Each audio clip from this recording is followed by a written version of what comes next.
Jadi Said Abbas. Saya Kiai Sukron Makmun dan rombongan itu melaporkan ada di antara abna atau aulad Sayyid katanya ikut-ikutan ke Imad dan mentokan nasabnya Pak Alawi.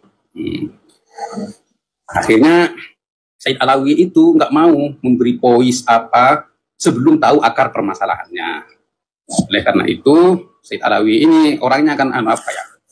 Beliau itu tidak mau gegabah di dalam memberi keputusan. Kan memang diminta para guru saya, 2 guru. Saya punya 2 guru di Mekah. Kenapa kok 2 guru? Dulu awalnya masuknya itu saya tujuannya itu Said Muhammad bin Alawi Al-Maliki Al-Hasani. Tahun 96. Oh. Waktu itu ya masih Pak Soeharto presiden kita. Setelah mohon izin ke Said Muhammad, ternyata di sana beliau bilang ini al-ma'had miliun katanya. Jadi di sini pondok lagi penuh. Jadi bagaimana kalau kamu saya kasih 2 pilihan, apa atas kun indar rubat misbala atau atas kun indar akhi Abbas. Artinya apakah kamu itu mau tinggal di rubat misbalah atau kamu tinggal di kediaman saudara saya, Abbas. Akhirnya kami berdua dengan cucunya Ki Alawi waktu itu. Cucunya Ki Alawi Karongan yang bernama Kiai itu Adi. Sudah jangan dijawab sekarang. Aktin jawab ba'da salat ayat. Saya berikan jawaban kamu nanti setelah 3 hari yang lalu, 3 hari kemudian. Kami ya rembu berdua di mana banyak teman-teman kami yang merayu itu suruh tinggal di rumah saja, nanti bisa kerja kalau ada waktu libur bisa kerja jadi guide gitu, bisa cari uang, banyak teman. Terus pertimbangan kami kalau di Rubat nanti kami takut terlalu bebas dan kami lalai belajar. Soalnya tujuan kami ke Mekah itu untuk belajar, bukan untuk cari uang. Abah saya masih mampu untuk membiayai saya dan biaya pelajaran saya di Mekah, ngapain cari uang kan gitu, berarti mengkhianati orang tua. Akhirnya kami memilih tinggal di kediamannya Said Abbas, adik kandungnya Said Muhammad bin Alawi Al-Maliki. Nah, di situ kami benar tidak tinggal di dalam, tapi peraturan harus mengikuti anak didik yang ada di dalam. Jadi bisa dikatakan khoriji tapi semi dahili, santri luar tapi semi santri dalam, karena semua peraturan mengikuti undang-undang santri dalam. Bahkan kalau ada pekerjaan yang membutuhkan tambahan tenaga, kami dipanggil, gitu. Karena kami dianggap santri dalam waktu itu.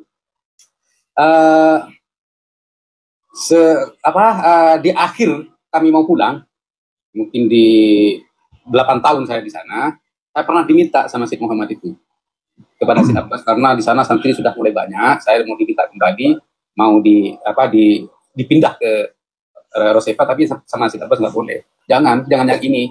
Kalau yang lain ambil 2 nggak apa-apa, tapi kalau Ja'far jangan, katanya Said Abbas. Jadi alhamdulillah dulu pernah jadi rebutan orang alim, Sayyid bukan Habib. Masya Allah, Masya Allah. Iya. Muhammad nggak mau yang lain. Jadi saya nggak mau yang lain, saya tetap mau Ja'far. Jangan kalau Ja'far, kalau yang lain ambil 2, asalkan jangan Ja'far gitu. Terus alhamdulillah alhasil kami pulang dan Kiai Sukron Makmun dengan rombongan itu melaporkan saya kepada Said Alawi. Kalau yang voice yang beredar sekarang itu laporan itu dikirim via WA mungkin melalui voice, dan jawabannya Said Ahmad itu juga melalui voice. Kalau saya dengar berapa kali itu melalui voice. Ini laporan sepihak yang jelas mungkin saya ya dijelek-jelekan lah kan gitu. Terus yang kepada Said Alawi itu, Said Alawi tidak mau terburu-buru dalam menyikapi laporan para kiai itu tentang saya. Akhirnya Said Alawi nunggu, nanya sama santri-santri yang ada di sana, minta link YouTube saya.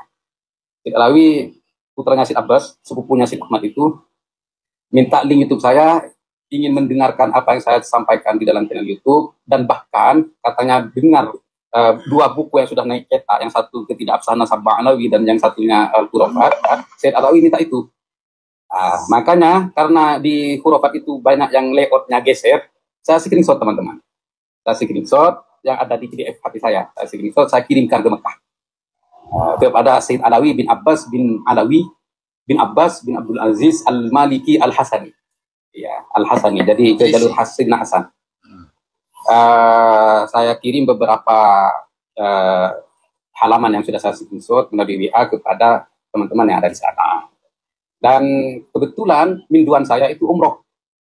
Ya, dari Sampang, umroh, dan menanyakan itu apa yang terjadi permasalahan di Indonesia ini tentang ansab, terus limadha Ja'far sawi fadhiha li haula isada fi ta'ni ansabihim min sawi awal hal min ba'nawi aw min qiyad. Akhirnya sama Qadir itu dijelaskan. Yang pertama melakukan ta'an nasab itu saja kan Qadir itu sebelum laporan tanya dulu sama saya. Ini saya mau sowan ke Sayyid Alawi, nanti kalau saya ditanyakan diinterogasi saya mau jawab apa. Nah, saya kasih voice semua ada di buktinya di HP saya, di WA saya. Jadi yang melakukan ta'an atau pembatalan nasab pertama kali itu dari klan mereka sih, klan Ba'nawi. Mento'an dan membatalkan nasabnya Aulia Utis'ah. Itu ada videonya Bahar Semit yang melakukan, si Pirang itu. Bahar Semit yang melakukan itu. Dan bahkan Bahar Semit itu menetapkan bahwa abna Auduriyat Aulia Utis'ah itu inqordu. Habis. Karena para wali songo katanya tidak mempunyai anak putra, melainkan hanya anak putri. Seperti itu teman-teman. Oh, berarti mereka yang melakukan duluan. Iya, Sayyid. Nah, hingga para kiai ini semua marah. Dan para kiai ini meneliti ya wa ala ra'sihim Kiai Imad.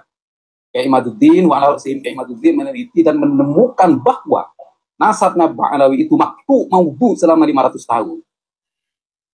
Baik ditinjau dari disiplin kaidah ilmu nasab atau ditinjau dari data sekunder yaitu ilmu sejarah, tidak ada petunjuk dan dalil dari nasabnya Ba'alawi itu yang nyambung kepada Sayyid Ahmad bin Isa. Seperti itu. Gitu katanya Sayyid Alawi itu. Terus kemudian Ja'far min atba Imad, apakah Ja'far itu mengikuti Imad di dalam membatalkan nasab? Ja'far ini pertamanya iya. Jadi meneliti sesuai dengan petunjuk yang disampaikan oleh Imad. Tapi setelah itu Ja'far itu memperdalam penelitiannya, al-istiqra, penelitian, terus memperdalam dan mempertajam hingga Ja'far itu menemukan bapaknya Ubaidillah yang sebenarnya. Jadi Imad itu katanya minduan saya, Imad itu membatalkan nasabnya Ba'alawi dan Ja'far membantu untuk menemukan bapaknya Ba'alawi yang sesungguhnya. Jadi katanya Sayyid ketawa, Allah ya Ja'far. Kok bisa seperti itu? Dari mana dalil-dalilnya? Sekarang Ja'far lagi menyusun karangan kitab Sayyid yang baru. Dari 2 yang sudah naik cetak, ada 1 kitab itu penelitian di dalam mengisbat dan menetapkan nasabnya Ba'alawi bahwa mereka itu adalah anak cucu dari Maimun Al-Qaddah. Terus beliau katanya Majnun. Gila ini, jadi penemuan yang gila, memang luar biasa. Majnun katanya. Akhirnya minduan saya itu nanya, man Maimun Al-Qaddah ya Sidi. Jadi siapakah sebenarnya Maimun Al-Qaddah itu? Sayyid katanya. Maimun Al-Qaddah Yahudi katanya.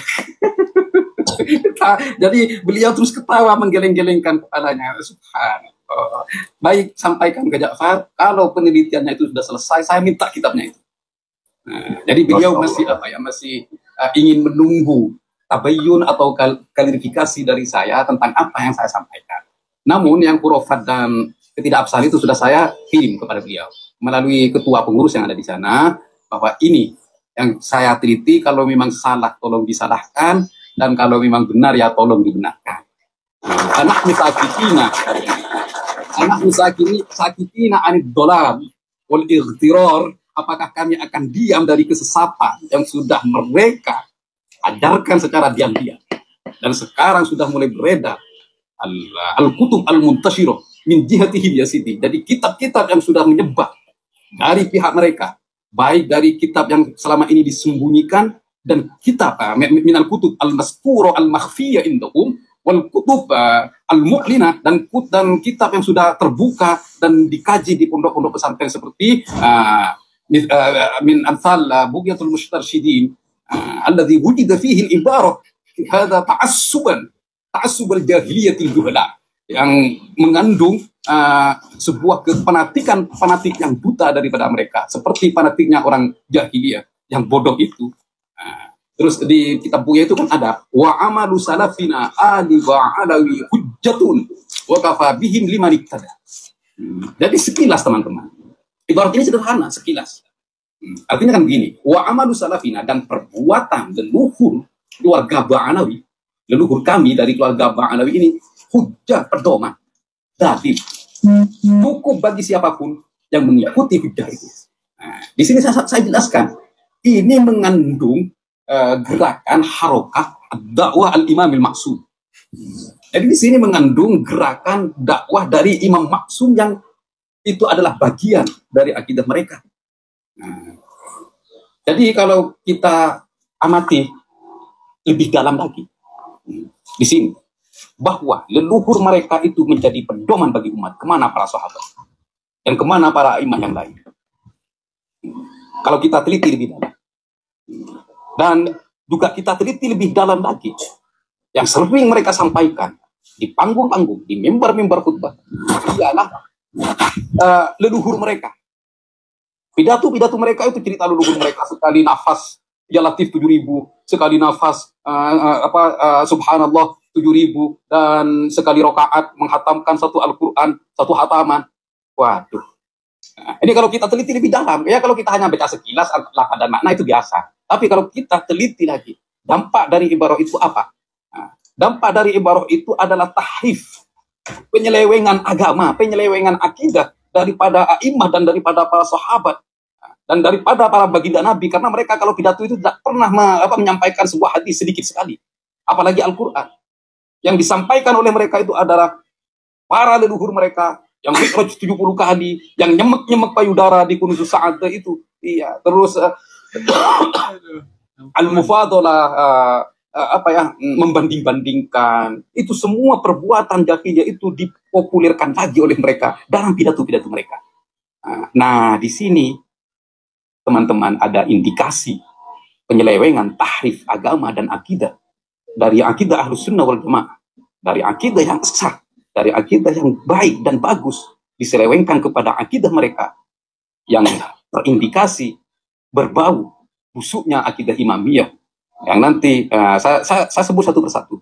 Di sini pengakuan Allah daripada Faqih Muqaddam yang tertulis dalam kitab Masru'ur Rawi, Syarhul Ainiyah dan Jawharus Syafaf, ini terindikasi akidah hululiyah ittihadiyah oleh imamiyah, ismailiyah, ubaidiyah. Seperti itu. Ini satu. Ini yang saya temukan. Dan ini saya dalami. Terus yang kedua yang saya temukan adalah akidah imamiyah, ismailiyah, ibahiyah, ubaidiyah. Apa arti ibahiyah? Ibahiyah ini memperbolehkan sesuatu yang haram. Seperti nyemek-nyemek payudara di pinggir jalan, atau suaminya tinggal melihat istrinya dicemek-cemek. Ini ibahiyah namanya. Terus di sana iddi'a'un nubuwah. Iddi'a'un nubuwah itu mi'raj itu adalah indikasi daripada iddi'a'in nubuwah yang ini sudah menjadi akidah mereka. Jadi banyak sekarang yang sudah saya satu persatu dari hurufat mereka saya dalami, saya kaji, nanti saya bentuk di sana. Ini khusus hurufat mereka yang asasnya, pondasinya, pedomannya itu kembali kepada akidah imamiyah, ismailiyah, begitu teman-teman. Ya, sampai sekarang saya masih menunggu jawaban dari Sayyid Anawi bin Abbas Alawi Al-Maliki. Sebenarnya dari kemarin itu ini insya Allah dua bulan lebih posisinya Syed Ahmad ini. Posisinya Syed Ahmad yang sekarang beredar viral di TikTok itu sudah 2 bulan yang lalu. Ya, dan saya juga punya itu dari 2 bulan yang lalu. Tapi karena keaduban, ya kemarin yang framing Gofur ya. Iya, tadi saya mengintip di salah satu kabib Hamzah atau siapa, di situ ada Gofur, di situ juga ada Kori yang mengetawakan saya dan bicara tentang Syekh Muhammad, padahal mereka tidak tahu. Bahkan abahnya dan kakeknya, mereka tidak tahu siapa abahnya, siapa kakeknya. Itu tadi saya ngintip, saya minta pakai akunnya teman saya, minta naik, nggak dinaikkan. Pakai akun teman saya waktu itu. Tadi ini, katanya Kori ini si batu ampar Madura ini sudah kena batunya katanya. dimarahi sama gurunya, ditegur sama gurunya. Di situ kan isinya, poinnya Syed Ahmad itu ya marhaban ya kiai katanya. Itu di awal mula itu. Kulli insih bainakum Ja'far, ada yang apa, la yang bagi as-sawira ayasdur takallam, artinya begini, sudah nasihati kan gitu. Yang muda-muda jangan terlalu maju kan gitu. Terus